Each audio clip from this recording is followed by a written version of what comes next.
I want to start this podcast off by asking if any of you have ever seen a Godzilla movie in theaters, aside from the new Legendary films or the 1998 Roland Emmerich film.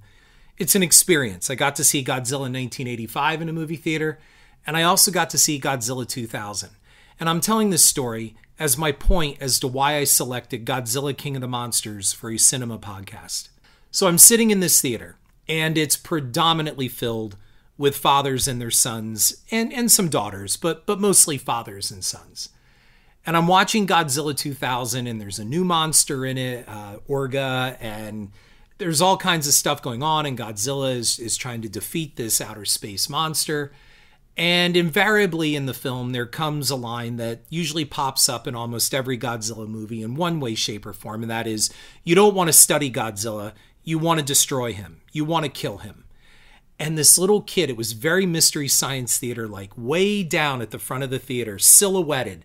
This little kid, must have been 7 or 8 years old, stands up and he points at the screen and he yells, "No one can kill Godzilla." And then he looks down at his father, "Right, Dad?" And you just see his father's arms coming up to pick this kid up to sit him back down in the chair.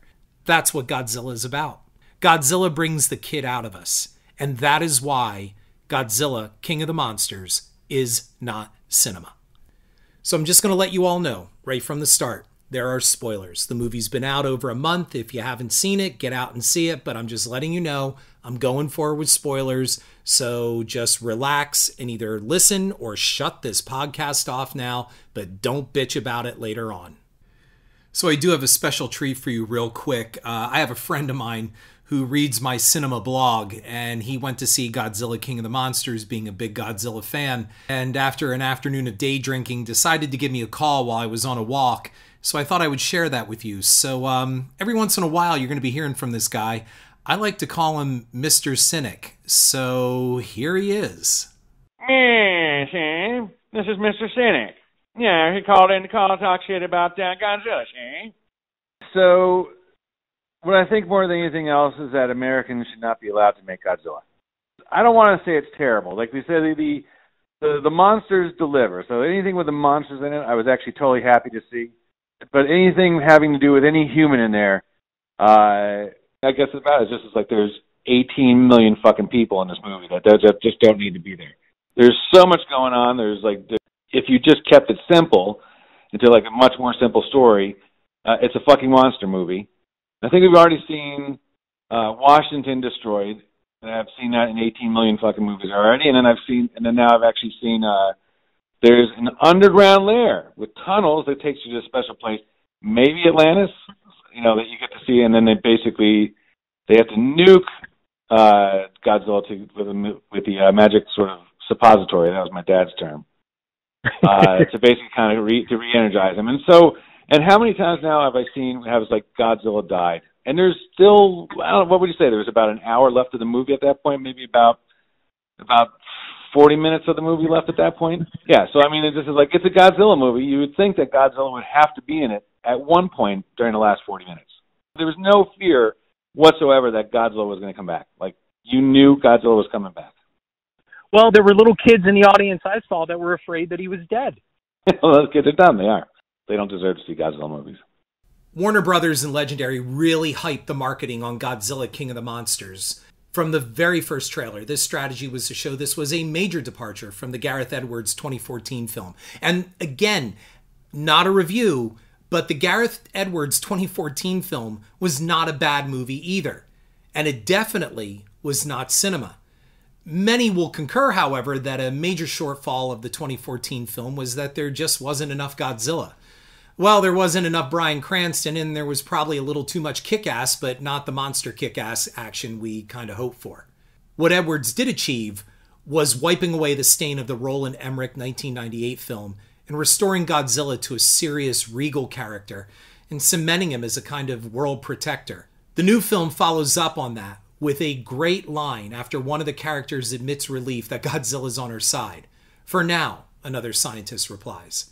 You'll notice I didn't give any character names because one of the shortfalls of Godzilla King of the Monsters 2019 is there are just too many damn characters, and I don't know what the hell all of them did.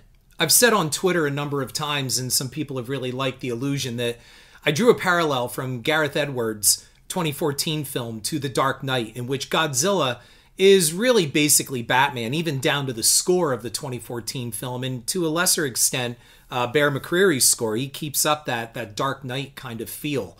And they molded Godzilla into a kaiju Dark Knight, like an Avenger who will never be truly trusted or accepted by the establishment. And King of the Monsters clearly shows that. Not only will he not be trusted, but he's also going to be hunted. That sounds pretty familiar, doesn't it? Yeah, the 2014 film had issues, but cinema was not one of them, and it's definitely not the case here. It was well made, and with respect for the monster's 60 years of fans who grew up with him. It boasted a top-line cast, special effects, and production values. All films have issues, folks, but cinema was not one of the issues with either Godzilla King of the Monsters or Godzilla 2014.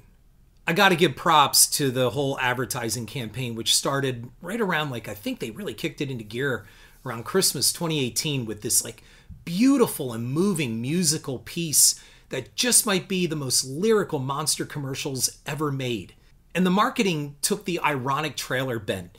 You folks know what that is? It's like The Shallows, when they used to show these previews for The Shallows and you saw, Blake Lively looking hot in a bikini and she's, surfing and paddling out. And instead of ominous music and all of that, they played this narration from one of those 50s or 60s classroom movies. It sounded like it was a motivational or psychological film that they used to play on a projector, those 16 millimeter films. And then, of course, you see it get crazy and there's a shark attack and blah, blah, blah, blah, blah. And all of this is deemed as ironic. It's not what you would expect, seeing this very bland narration paired with these startling images. Well, they kind of did that with Over the Rainbow for Godzilla King of the Monsters, and pairing it with these striking images of these monsters. It was brilliant. It also hinted that there would be more of a mystical bent to this film than its predecessor. You are going to get monsters. This will not be like the 2014 film. You are going to choke on monsters this time around. There's a fine line between a review and talking about cinema. I'm going to list some problems with King of the Monsters to show that I'm not a blind fanboy. And I'll even admit, the original Godzilla films are really uneven in quality, and that's being kind. The first is the best because it's the first, and it had a real message. It was Japan's response to the atomic bombings of Hiroshima and Nagasaki. Godzilla started as a bitch slap to mankind in what is now known as the Showa series of films. That was named for the dynastic period of the time, and it's basically the movies from 1954 to 1995. They're of varying quality. Some love Godzilla vs. the Smog Monster, others thought it was a bizarre piece of hippiedom. You have others that borrowed clips from other movies and recycled those when the budgets were being cut. You have Godzilla vs. Megalon, which was part of Mystery Science Theater. Godzilla's Revenge, which just featured, again, it was kind of like a clip show about bullying and all that stuff. So it was an uneven batch. There are a few good films in there, and you love Godzilla because he's Godzilla, but you can't really say that all of these films were spectacular. Again, it depends. It depends on your point of view, and most of all, the biggest factor in enjoying the old Godzilla films is nostalgia. No one can kill Godzilla. Right, Dad? They retired Godzilla for about 10 years in 1975, and then in 1985, he came back with Godzilla 1985, which was the bastardized American version of The Return of Godzilla, which was 1984. I saw Godzilla 1985 in theaters. They edited back in Raymond Burr, and it was a good time. I can't really say I thought it was the greatest movie I ever saw, but there were some moments of it that I enjoyed, and I was still a kid. I was young. I was 17 when I saw that in movie theaters, and I think my brother and I were like 2 of maybe 10 people in the whole theater. However, in 1995, Godzilla met his nemesis Destroyer, and who was born of the Oxygen Destroyer, which draws direct parallels to the legendary, to make way for the 1998 film, which we all know how that turned out. I will do a separate podcast on why Godzilla 1998 was cinema. My point in telling you all of this stuff is to show you that I know my Godzilla, I love Godzilla, but I'm not a blind fanboy. So what doesn't work about King of the Monsters? There was just too much going on, and there were too many characters, and it was just overload. We have a lot of monsters in this, but we also have a lot of human characters. And aside from Dr. Serizawa, who was the moral compass of the 2014 film, he returns to serve the same purpose here, and also, arguably, the role of Commissioner Gordon to protect Godzilla's Dark Knight. So we do have a lot of people, and aside from Serizawa, it's a tad hard figuring out what the supporting characters do. I mean, Charles Dance is a bad guy, and Vera Farmiga starts out as a bad guy, and then we have Kyle Chandler, and he's a good guy, but he's angry at Godzilla, blaming him for the death of his son, so we kind of have an Ahab to Godzilla's Moby Dick. And then we have Sally Hawkins, who is back as Serizawa's partner, but she just seems to keep doing what she did a lot in the first film, and that is put her hands to her mouth and look in awe. So you could have effectively cut the human characters in half and had a much more effective story. I'll give you an example. They brought back David Strathairn, who played Admiral Stenz in the 2014 film, and they don't really give him a lot to do. I mean, he's back for continuity, and he does a lot of grave staring, and he's there to kind of wag his finger at Serizawa, saying, your time's almost up, dude. Like, Godzilla's either got to perform or I'm taking over this show. Really, Admiral Stenz's only job in this movie is to introduce the oxygen destroyer, which again seems like they just kind of threw that one in. It's like, oh yeah, and by the way, for the last 5 years we've been developing this new missile called the oxygen destroyer. You better duck because we just launched it. And you're sitting in the theater kind of going like, what? Where the hell did this come from? I mean, I know what the oxygen destroyer is, but there was just absolutely no build up to this. They just kind of pulled it out and launched it. Another issue was the film was really dark, and I don't mean dark in tone, I mean dark in its look. A lot of the action takes place at night. And where Kong Skull Island really worked is they had considerable monster action in the daylight. That makes a big, big difference. When it's in the dark and then there's either snow falling or there's rain falling, you do get a little cynical here in thinking, well, did they just do this at night and cover it up with some snow or rain just to push this through post-production quicker because that can hide some of the defects so they don't have to spend a lot of render time? This is not the 2014 film, and they show that clearly even in the opening titles. It drops you right into the destruction of San Francisco in 2014. And from there we get some character development, but it's actually really light. And then we go right back to the monsters. I mean, watch the film and see. I've seen this movie 3 times. And just when you think the basic dialogue scenes start to feel a little long, boom, they cut right to monster action. I mean, going back now, when Sally Hawkins' character perishes when Ghidorah eats her, it happens so damn fast. It took a follow-up scene to show her photo to telegraph to me that she died. I was sitting there going, oh shit, yeah, she died. There was just so much going on. Godzilla was beating up Ghidorah, and they're all running for their lives, and the plane is getting kicked across the ice. And then, they're all running and fleeing from the plane. She had just rescued Kyle Chandler. You get my point. It's sensory overload. Much of the action is also shot in close-up, and there are very few wide shots of the fighting. This poses a problem because it's hard to process all that's going on. I mean, on top of it, the edits are so fast, we have to fill in the gaps as to what we just saw. And Dougherty doesn't hold long enough on certain shots, and he should because they are brilliant. Every time they had like some of these big, wide, beautiful shots, they either cut away too fast or they drop some freaking plane or object in the front, in the foreground. And it's almost like you want to reach out and push that thing aside and say, no, I want to see what's happening here. There are just a few long shots of city destruction and to show the scale of these monsters. And when they come again, they're cut too short. Just as our eyes take in these wonderful images, they're gone. There's a scene where Godzilla jumps out of the ocean and takes out Ghidorah in mid-flight, but they shot it from inside this big jet. And I thought, I guess that was Godzilla. I mean, you could tell people in the audience were applauding. They were like, yeah, but some of them were applauding like, shit, am I applauding for Godzilla, or is that another monster that we haven't seen yet that's popping up? They should have shot that from outside the jet in this really cool wide long shot. Then you would take in Godzilla's spikes and all of that. And I know some of you are saying, going, you're nitpicking. I'm just saying this is one of the examples of, yeah, there are some defects with this movie, but it is hardly cinema.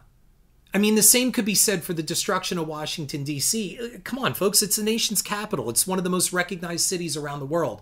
And by the time we cut to it, it's already been destroyed. And the only way that we really know it's Washington, D.C. is the Capitol dome underneath the water, like it's poking out of the water. And yeah, I get it. Geter has destroyed everything with his storm powers, and we have funnel clouds going on, and we have these cyclonic, backdrops and lightning and Rodan flying around and jets. And it's like, they could have shown a really awesome shot of Ghidorah flying over Washington, D.C. and landing down and laying waste to this city. One of the most iconic cities in the world. Explosions, monsters, plane crashes, guns. Shit, man, calm down just a little. Ease up.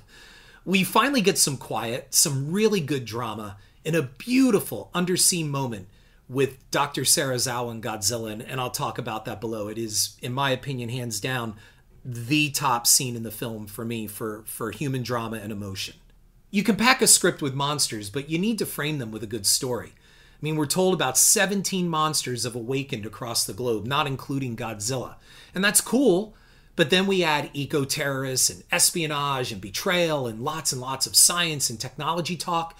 I heard a guy sitting next to me ask his son, "Do you understand what the orca does?" And that little kid just sat there and shook his head. Nope. He didn't have a clue.